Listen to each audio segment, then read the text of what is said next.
All right, thank y'all for being here. Start talking about the game from last Thursday night. Never experienced a loss like that. And I said this after the game, and some of you guys used it against me in headline, but I mean, the game should have never came down to a Hail Mary. And I felt strongly about that right after the contest, and even more so after watching it 4 or 5 times. Shit never came down to that, but it did. And talk about the last play for a second. We had a regular defense in because we knew they had 2 plays. We have a last play grouping. We didn't put it in. We didn't practice it last week, mostly because we had some injuries in it. Quit using offensive guys. Really, I guess, several years ago, if you remember when the Patriots had Gronkowski out there, I think the Dolphins beat them. And so just kind of took that and kept defensive guys out there. And our best defensive guys are our best vertical guys right now anyway. And bottom line, we didn't execute. If I had to do anything over again, which is we were just pressured. We'd have pressured. We 3-man rushed it. Probably would have brought 5. But, that's kind of what it was. Houston really deserved to win the game. We didn't play very well. Play extremely poor on defense and special teams, and a lot of the same guys. Lost our way. The reasons why we were successful, during that 4-game winning streak was because we played really disciplined football. We didn't beat ourselves. We didn't have a whole lot of penalties. We didn't turn it over. Play extremely hard, and we were tough on both sides of the line of scrimmage. And those are a lot of the same reasons why we didn't win this game. We didn't play discipline. We probably had 8 penalties called, and I could have 12 or 14 probably should have been called in the game on us. I thought Houston was hungrier, and I thought they won both sides of the line of scrimmage. Which, if that's going to be the case, then we're going to struggle to win any game. But they ran the ball for almost 6 yards a carry. We ran the ball for under 4, and I thought that they did that. And so when you recap the game, special teams, our core guys, we got a bunch of core guys that are starters on 2 or more teams. They didn't play very well. That's their role. They didn't play very well. Not good enough overall. First time we lost a field position battle all year. We lost it by a lot. Starts with that kickoff. We go up 3-0. They return the kickoff. And what happened? We got guys all off our landmarks. I mean, we had 3 guys right at the point of attack that are not where they should be. We don't bully blocks, meaning we don't put our hands on people's chests and drive them back. And then we had 2 guys just completely whiff. And the kid's good, and he took it to the house. But we had some poor kick locations. The ball wasn't in the air long enough, and we weren't on our landmarks. Punt, Ali really struggled. Probably his worst game in 2 years. Our hang times were not there. And then, gave up the biggest return I think we've had in 2 years, which 11. They returned 1, which they had 3 or 4 blocks in the back, but we didn't cover that one very well either. But we missed 2 tackles right at the point of contact. Should have had them down for negative yardage, which we've done several times this year. Our punt return, we just lost a bunch of one-on-ones. It's been one of our better teams. When we've given Preston an opportunity to do something with it, he's done something with it. And we gave him no chance the other night. And we lined up wrong, and we just got beat. We got beaten one-on-ones. Their gunners beat us time and time again. Gave Preston no chance. Then on kickoff return, we missed opportunities. Our returner didn't see it. We blocked. That's probably the best we've blocked on that team. And we had 2, should have been returns that should have started above the 40, and we didn't. And so we got to be better there. But that's kind of special teams. Defensively, our best players didn't play very well. And I think anytime, regardless of sport, when your best players don't play very well, you're going to struggle. And our best players didn't play good enough. By far the worst performance of the year. I think it starts with poor fundamentals. Our pad level was high. We didn't shed blocks. We missed a lot of tackles. We needed to dominate with the front 6, and we didn't. Our pass coverage wasn't good enough. And I talked about this after the game. Our zone drops were off. We did not hit. We give up way too many easy completions. And a lot of that has to do with underneath defenders. We just didn't get to our spots. And so that was poor. And then they scored touchdowns on 5 out of their last 7 drives. And the longest one, I think, was 6 plays maybe. And so, and we had 0 takeaways. So just absolutely wasn't good enough. You know, we had a couple people that I thought did a good job. You know, Tommy played pretty decent. Fatorma continues to give us some good snaps. But that was about it. And so just wasn't good enough on defense. Offensively, it's the best game. It's really what I thought we could be, you know, when we got all our pieces together. I thought Garrett was special. He can, and we will build off that. I thought Cole and Devin did a lot of good things. CJ was better. Disappointed how we played up front. And we didn't have 2 starters, but we don't deal with excuses around here. We just weren't good enough. We were pretty good in pass pro, but just not good enough in the run game at the offensive line position or the tight end position. And just a lot of missed opportunities in the first half. And so felt like we could have put the game away or put it in the second and third quarter. We had opportunities, didn't do it on offense. And so, but yeah, people talk about the last play, but we had plenty of opportunities to win that game before it should ever got to that point, and we did not. And so that's where we're at. You know, we're 2-1 in the conference now. We're 4-2, and flip the page, you know, and I'm looking forward to it. We got started today, and I'm going to talk about that game. I'm going to answer the questions, and then I'm not going to talk about it the rest of the time. We're moving forward, and Tony will have to come up with some new material as we move through the week, and he and I do our stuff because I'm done after this press conference. And so we're gonna learn from it and move on. And so with that, we'll flip the page over to Oklahoma State. I think Oklahoma State's one of the hottest teams in the country. And I really credit Coach Gundy and his staff. They had a low point. They get beat at home by South Alabama, and South's got a bunch of good athletes. But they've rebounded well. They went up to Ames, lost a close game, took a bye week, and off that bye week, they've won 2 games versus ranked opponents. Played both of them at home. And you can tell during that bye week is they went back and really simplified what they were doing on offense and defense. But just really impressed with the turnaround they've made. And you can tell they're playing with a lot of confidence right now. I think offensively, when you look at them, they're focused on running the football.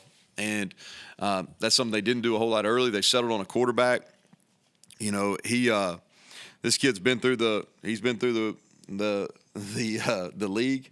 He's experienced. Bowman's been at Texas Tech and had some really good success, and he's settled down and he's playing well. He's throwing the ball better in the last couple of weeks. I think the difference for them has been Ollie Gordon at running back. You know, he was special last week, and he's a tough tackle. Runs as hard as anybody in our league.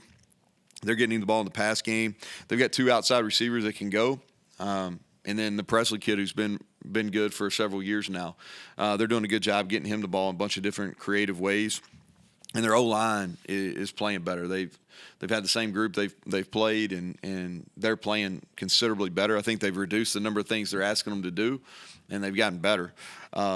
Defensively, when you look at them, it's a 3-down front and 3 safeties.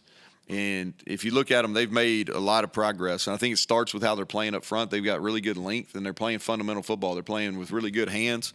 They're getting off the ball. It's a simple as far as how they're lining up.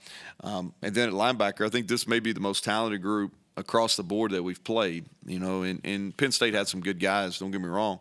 But this group across the board can really play. Everything funnels to their middle safety. The Daniels kid, he's really good. And then I think at corner, it'll be a tough match for us. We're going to have to do better and get people's hands off of us better than we did the other night. And then special teams, they've done a good job on special teams for a long time. They've always had really good specialists there. If you think about it, over Coach Gundy's tenure, they've always been really good on special teams, especially at their specialist positions. Same thing this year. They've got Presley as their punt and their kickoff returner. We're going to have to really cover on him, and their field goal kicker and their kickoff guy have done a nice job. So we've got our hands full. I'm looking forward to kind of getting back to work. Our guys will respond. They understand that what we put on tape wasn't good enough, and looking forward to Saturday. Great. So start with your injury situations. Any chance you get? Yeah, I think Wyatt will be back. Yeah, I feel confident that Wyatt will be back. He just needs to get through another day or so, and I feel confident with that. Burks practiced today in a limited basis, and so hopefully he'll progress and be available. I think Tomas is probably more likely versus UCF,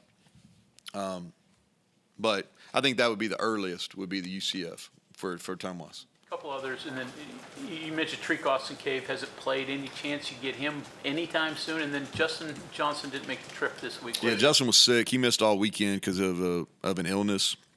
And Tariq's got to get healthy. He practiced today. He's practiced like 2 days, maybe since fall camp. How do the emotions of a tough loss? Do you think the team dwells on it? How do they put it behind them? Well, it's a Thursday night, so it's a little bit different, right? And so you have a little bit more time, and so I think you go through phases, and I don't want to make too much of it, but I don't want to minimize it either. Like there's real shit going on, like real tough stuff going on so I'm not trying to put a football game up to it. You can turn on the news and figure that out. But I don't want to minimize it either, because we put a ton of time and there's a ton of investment into it. So when you lose in that fashion, man, it matters. And so first thing is there's a little bit of a grieving process that goes through, and I think it's helpful because we had a little bit more time. And so you go through the grieving process, and then once you go through the grieving process, there's this period where you got to take ownership for what is ours. And there's and listen, credit Houston. That's the best they've played. They played extremely hard. They were hungry. They made the play at the end of the game to win it. And so I'm not minimizing them by any means, but we lost the game. We lost the game, and we didn't lose the game just on that one. I can go through probably 15, and that's what I did earlier this morning. Is I went through about 15 plays on offense where we lost the game, went through about 20 plays on defense, and about 6 on special teams where we lost the game. And so you go through the ownership, and then it's about the response. So there's processes to it. And so we went through the ownership today, and now we're going to deal with the response. And so our response is, that's why we're in the teaching business, right? And I think. I would assume that Coach Gundy and that crew went through the similar process after that loss to South, and they've come out of it pretty good on the other side. And now it's up to our guys. We got to go through it. And, I think you can't control what happens all the time, but you can control your response. So our response is we better fight, and we better put better stuff on tape, or it's going to be a long year. So you mentioned Devin Carter. Is that what you got to expect when you guys went out and got him? Yeah. And he probably left 60 yards out on the field. There's 2 big balls that he had a chance at. But, yeah, we moved him. We played him more inside this game, and I think that's a better fit for him. But, yeah, he had some big plays, man. Had a couple really strong runs after the catch, blocked on the perimeter, and we put him at the point of contact a lot. But, yes, I think he can build off that. I really do, and we need him to have those type of games. Like our pass game, that was by far the best it's looked. We kind of opened it up too, but he made a lot of that stuff happen. Eddie V talked a lot about, I think he even literally said that he felt mentally the defense was still in the bye week. In retrospect, because we talked a lot about this in the past, do you look at like practices before the game, leading up to the game? Can you say like that's an accurate assessment? Do you disagree with that? No, I think you evaluate everything. When something doesn't go well, you evaluate everything. And so we played really well on defense for 4 weeks in a row, and we played the opposite of that on Saturday. Okay. So whatever the opposite of really good, that's what we played. All right. And so, I think you evaluate everything. So what I probably did a poor job of is I didn't measure our level of maturity as well as I should have. Because we played those really physical games, and I gave our guys some time off, and we did not deal very well with unstructured.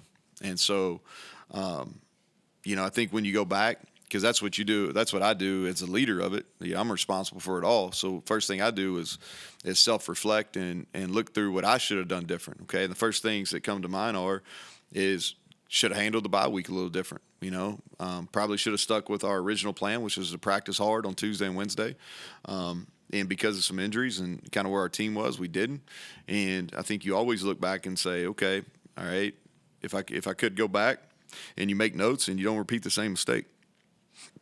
Along those lines, how much do you go back and look at situational stuff that maybe you never really even need, like an onside kicks or Hail Mary stuff, just to make sure that the play and the personnel, and again, you may never need it, but it seems like a time to circle back if you do check everything, right? Yeah, I think it's like either you or Bob asked me this question back in fall camp. It was about we were going in our first game, and somebody asked. I think it was one of you two guys was asking, like, what's your biggest concern or whatever. And I said, like, your biggest concern is you don't cover everything, and there's so many things that happen in our game from a situational, there's a lot to cover. And so, yeah, I think you go back, and for us, it was a really odd situation. I think there was 7 seconds ago, which you knew you had a chance for two plays, right? And so there's a lot of different things that people can do. They can throw the outcut like they did. You can also do the hook and ladder play, and when you do the hook and ladder play, you got to make sure you're balanced, and you got to make sure you still have pursuit lanes and those things. And so we do a lot of Hail Mary practice, but we usually do it in a one-play sequence, where there's a dead ball, where you got an opportunity. And so, yeah, I think you reevaluate. Yeah, so, like, for sure, like, moving forward, we'll have to practice that with two-play series, and you live and learn. And it's like I told our guys, like, basically what I told you all at the opening of the deal, I told our guys too, is like, hey, if I had to do that situation over again, pretty open about it, like we'd have pressured and we'd have made him get the ball off faster. But I think you go into any game, there's things that you would have done different, and you try to be transparent with your players. We didn't execute that play, but I could have had them better prepared too. And so I don't know if that answers your question, but yeah, I think you're always learning. We try to do this every Friday. We do a situational football deal on Friday in this room.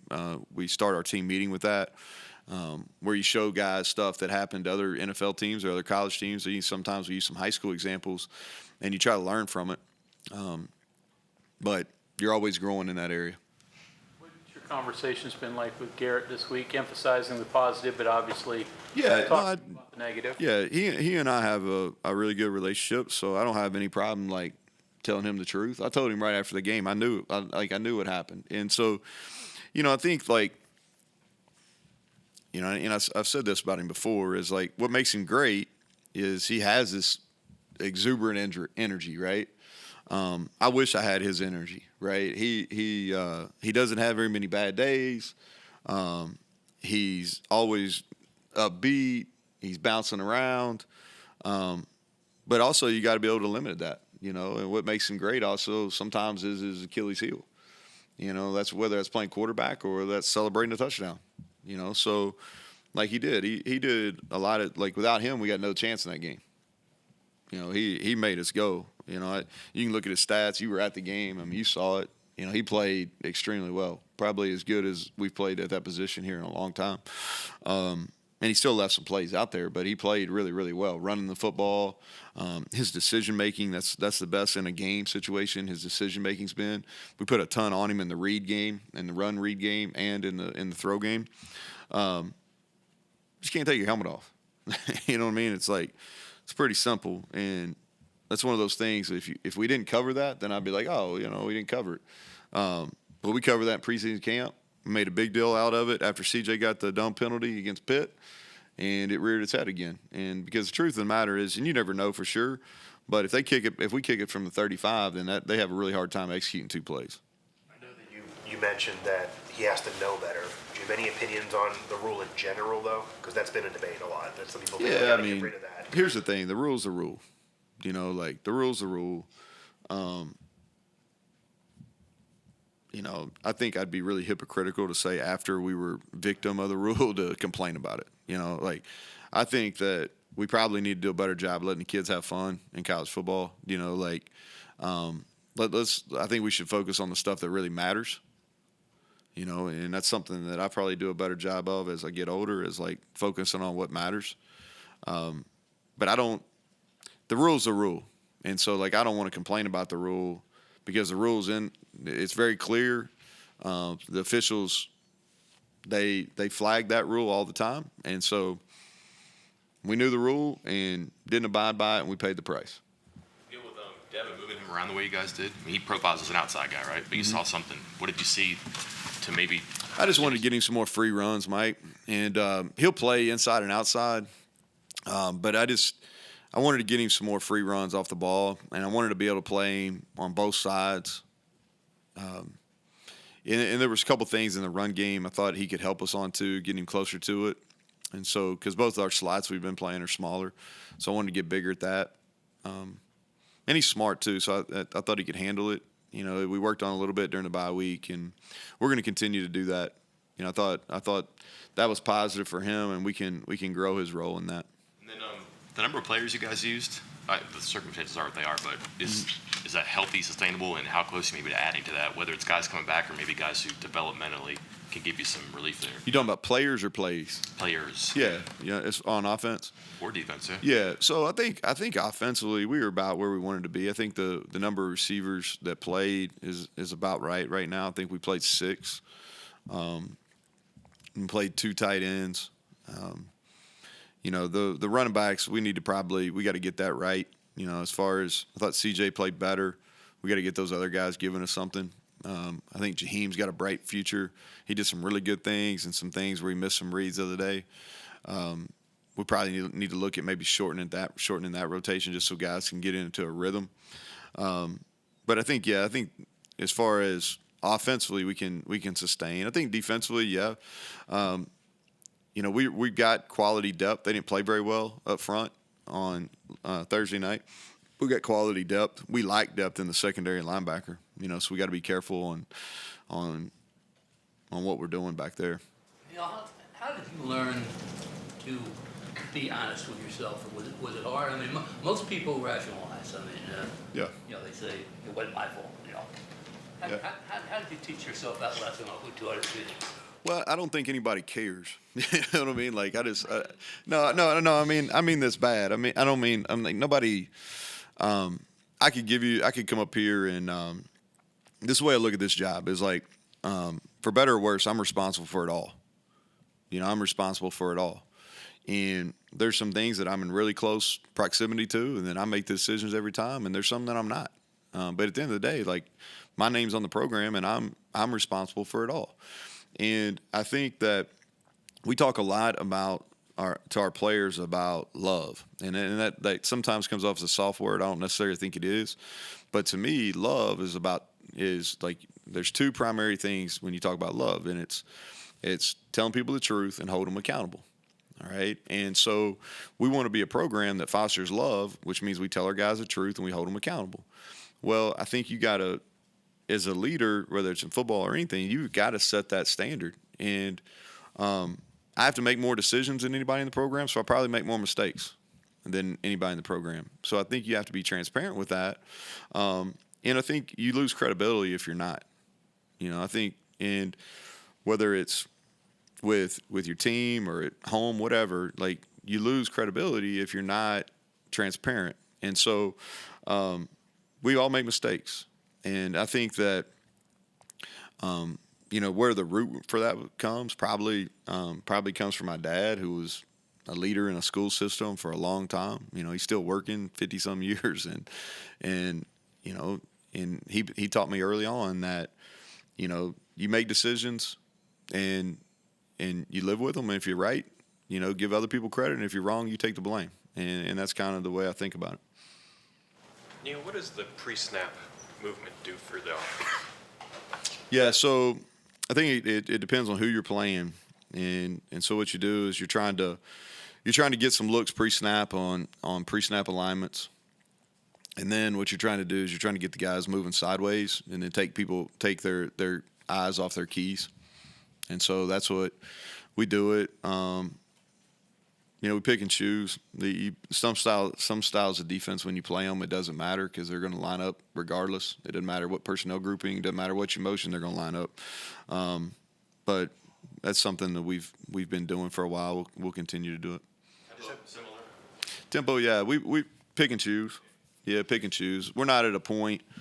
I think how we're made right now is, you know, we're not going to be a team that presses the gas all the time, but you know, the other night we had success with it, and we'll pick and choose like when we're going to do it. Just comments on Mike Gundy and just what you know about him and just his career, because it's not. not common to be at one place as long as he's been. It's pretty rare these days. Yeah, I think the thing that sticks out with him is how he's done it. Is because if you look, there's been some times where he won it with all offense. You know, he's won 10 games like 6, 7, 8 times, something like that, crazy. And he's done it for a really long time. He's got a really long bowl record going, but he's won it scoring high and high scoring, years and points, and he's won it being one of the top defenses in the country. So he's done it a bunch of different ways. He's done it with a bunch of different staff that are rolled in there, and I think he's stayed pretty true to himself, and he's figured out ways to change. I think, and that's why I opened that up talking about, they've been, rebounding from that game against South has been really impressive. Just when you watch it and you're like looking at it from the outside, you're like, okay. Probably to the fans, they're like, oh, they played a bad game, but to me, I look at that and the inner workings of like how you get a team back. You're like, man, that's pretty impressive. Okay, thanks, Coach. All right, thank you.